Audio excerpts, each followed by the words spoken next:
What am I supposed to do with all these cables? Hey, everybody. I actually know what to do with all those cables, but I'm here to help you figure out what to do with all those cables. I'm Rabbi David, your Torah tech guy, and I'm here to share with you some great tech for your great Torah. And today I wanted to talk with you about audio interfaces. What are they? Do I need them? And maybe, which one should I get? So let's start with what is an audio interface. So basically, every computer, every device actually, has a sound card. Let's start with computer. Every computer has a sound card built into it. Okay? That sound card, the job of that sound card is to translate audio into a digital format that could be read and shared, and then kind of transform it back into analog so that we can appreciate the sound that it's making. An audio interface is essentially a sound card outside of your computer. Now, why would you need a sound card outside of your computer? In part because the sound card in your computer probably isn't that fantastic. It probably isn't that wonderful. If you use a USB microphone, like a Shure MV7 or a Samson G-Track Pro or any of the ones that you buy at Best Buy, these are all microphones, USB microphones with an audio interface built right in. Right? You've got the microphone, there's a USB plug on the back, you plug that into your computer, and you get, hopefully, nice, clean audio. Better audio than you'll get from just the microphone that's in your computer and the sound card that's in your computer. These are meant to do one thing and one thing only, and that is to translate good quality sound. But if you are in a sanctuary, or you're a musician and you have more than one microphone, or you have a microphone and a guitar like I do, then you probably want something a little beefier than just a USB microphone. And so that's when things like the Behringer Flow 8, which is the audio interface that I used to use, come in handy. Or there's, a lot of you have probably heard of the Focusrite Scarlett 2i2. There's also the 4i4, or there's the Mini and the Solo and all these different kinds. And the one that I'm using now is called the Rodecaster Pro 2. So I'll give you a sense of what the Rodecaster Pro 2 looks like. This is the Rodecaster Pro here. And the benefit of having any of those three that I showed you before, well, there are a few different benefits. One is, if you get either the Behringer Flow 8 or the Rodecaster Pro 2, you're getting not only an audio interface, but you're also getting a mixer along with it. So I can change the level of my audio just by using the faders. I can have multiple different audio sources here, all plugged into the tushy of this little guy. There are lots of different things that I can do with this that I can't do just on my computer, or I certainly can't do it at the quality that I would want to.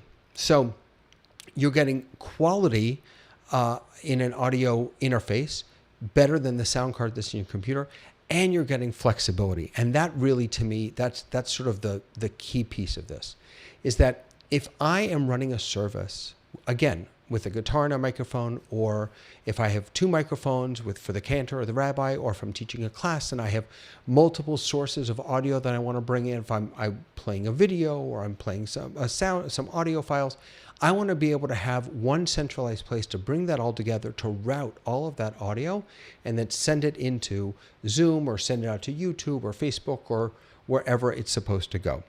So what are the different ways that audio can get out of and into? So that's where these guys come in handy. So I want to talk for just a moment about cables, because what a lot of people will do is they will take, you know how on your computer there's that, it's called a mini jack or a 3.5 millimeter jack. It's the little headphone jack on the side, right?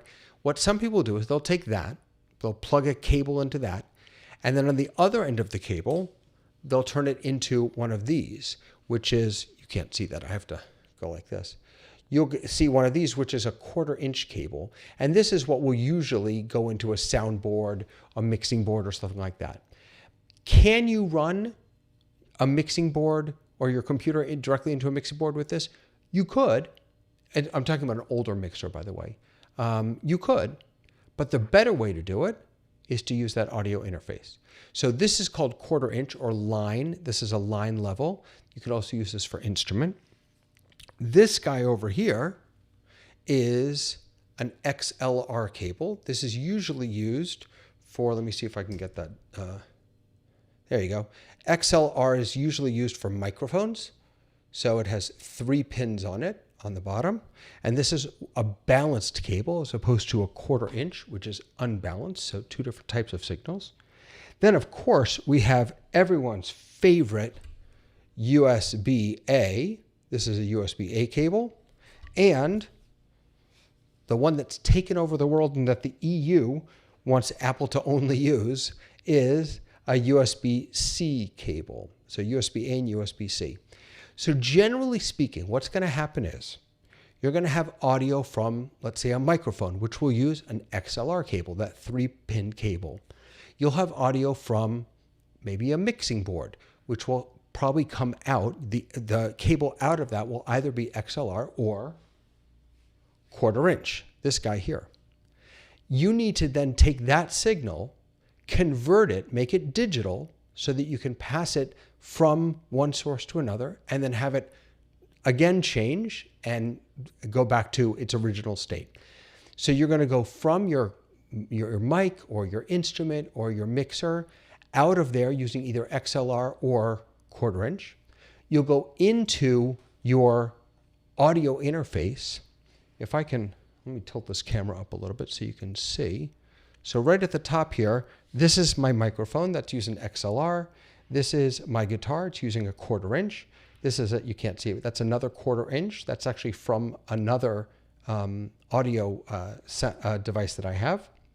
It's from a Focusrite. And these are little outs. So this is for my headphones and for a speaker and things like that. So all of my sources are coming into my audio interface, and then out of the audio interface is USB-C, or depending on which one you get, you might have USB-A. But this is the key, right? All of your sources, your audio sources, and you can have a vast array of different types of audio sources. That's the real power of getting something like the Behringer Flow 8 or the Rodecaster Pro 2, is that you can have lots of different types of interfaces, whether it's XLR or 1/4 inch or what have you. So any kind of instrument or microphone you can imagine. And then it just goes out from here using a USB-C cable right into your computer. And then you can mix all of your audio on your computer using one of these audio interfaces. So better quality sound and a lot more flexibility in what the audio that you're able to bring in to the experience.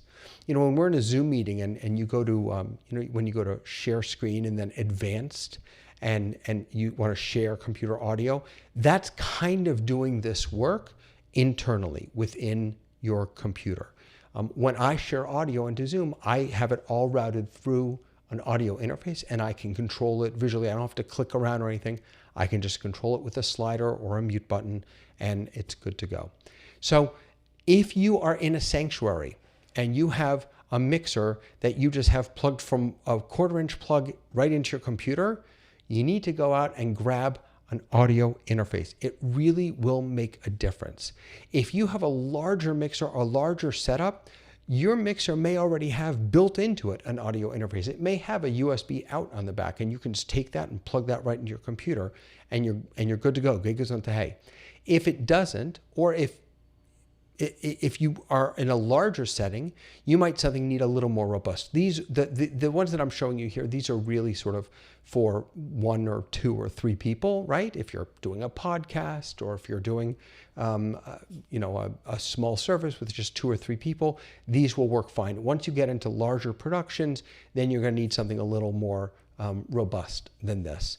And there are lots of wonderful things out there on the market. But for most of us, getting a simple audio interface to plug what we already have into our computer is the way to go to get the best audio that you can get and to have the most flexibility that you need to get all those audio sources into your computer and out to the world.